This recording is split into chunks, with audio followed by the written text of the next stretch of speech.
Welcome. We're going to cover short answers done right. Our goals for today are to view some short answer examples and to evaluate and analyze those short answers. So let's review what a short answer is. First of all, a short answer or a short response is the same thing. Those two terms are used interchangeably. A short answer is a 1 to 3 paragraph answer to a writing prompt. It addresses and answers that prompt directly. The components of a short answer would include it must answer the prompt, it's very important. Needs to be 1 to 3 paragraphs for the range. Beyond 3 paragraphs and we're into the range of an essay. Need to make sure that it always includes a thesis, support, and details. And it should be thorough, organized, edited, and academic. What kinds of things should be included in a good short answer? Well, you definitely want to have a strong thesis statement, just as you would for an essay. Should include logical, factual support, and details that have lots of depth and breadth to them. It should always be a direct answer to the prompt. You want to make sure of that. What would a short answer not include? You definitely don't want to have sparse information. What you want to have is lots of clear, concise information that gives you lots of details and depth and breadth to your topic. You want to make sure that you're always answering exactly what the prompt asks for.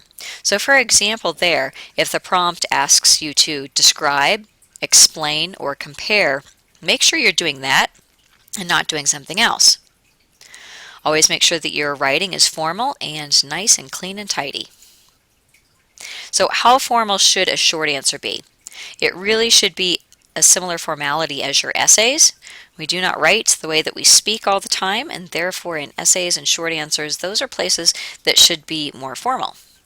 You want your writing to be academic, professional, factual, and non-emotional. That's what you're shooting for. So what kinds of editing should be done as you're working through a short answer? Well, you're going to look for the same kinds of things that you would look for in an essay. Spelling and punctuation, grammar and usage, those are all pretty obvious. Some of the more important pieces are things like organization. Make sure you have an introduction, body, and conclusion. Make sure that your content is really strong.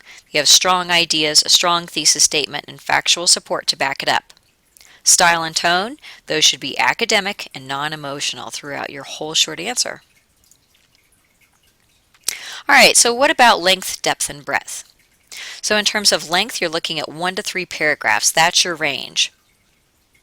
Depth, you want to cover that topic with lots of detail.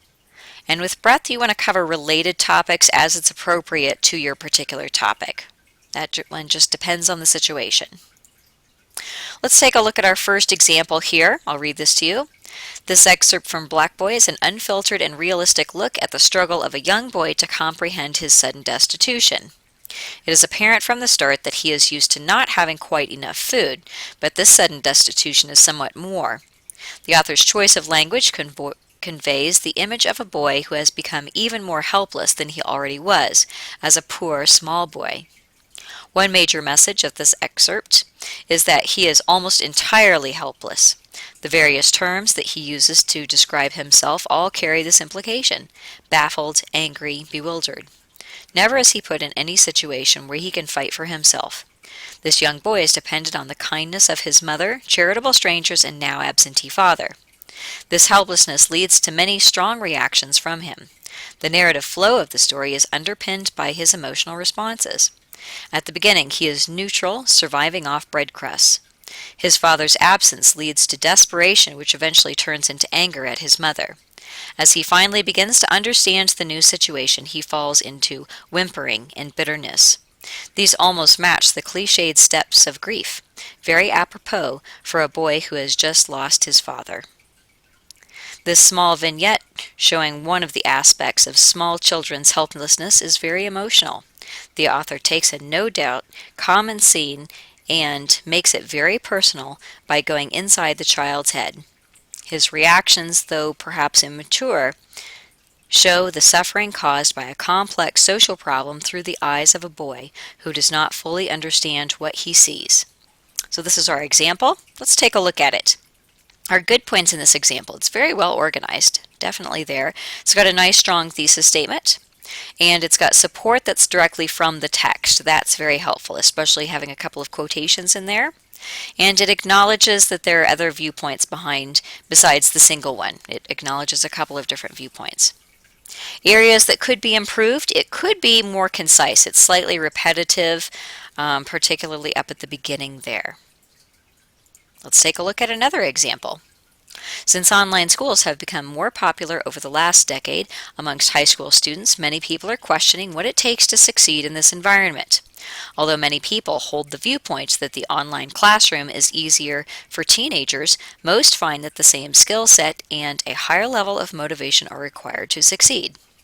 First, many teenagers enroll in an online school with the idea that classes will be easier than they were in the classroom, that assignments will be less rigorous, and that study skills will be unnecessary online.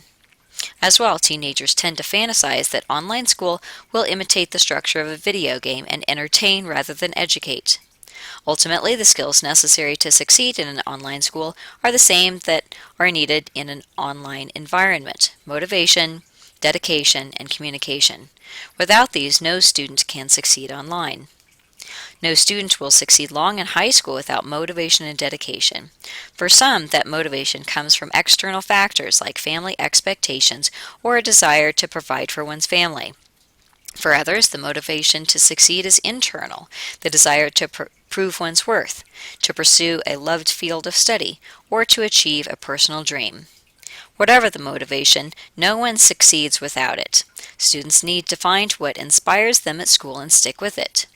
Once they have that motivation, students must keep their thoughts on the end goal, graduation. This will give them the dedication to keep going. Motivation and dedication together make up the base of personal strength that will propel a student to the finish line. Finally, communication is key to online success.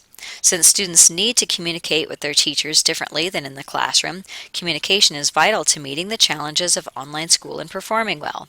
Students need to email, instant message, submit assignments, read responses, and talk on the phone on a daily basis to succeed. When students refuse to communicate, they automatically have failed. Online school requires diligent communication, which any student can achieve with the motivation and determination to do well. So there's our second example. Let's take a look at the evaluation here. So the good points is that it's definitely thorough. It's got lots and lots of details in there. That's helpful. And it's well organized. We have a clear introduction, body, and conclusion. The introduction paragraph is particularly strong, and we have lots of specific details. Those things really allowed the reader to get a visual image, mental picture of what was going on here. Areas for improvement, it could be compacted more. Paragraphs 2 and 3 could be combined, and there were a couple of repetitive areas as well. So what are students expected to do? Need to make sure that you always write thorough academic short answers. They use correct short answers in class and on standardized tests. They write with depth, breadth, and detail. At this point, what you should know and be able to do is you should be able to understand short answers, be able to write a thorough academic short answer, and know how to identify strong, organized writing. I hope this information has been useful to your writing. Good luck!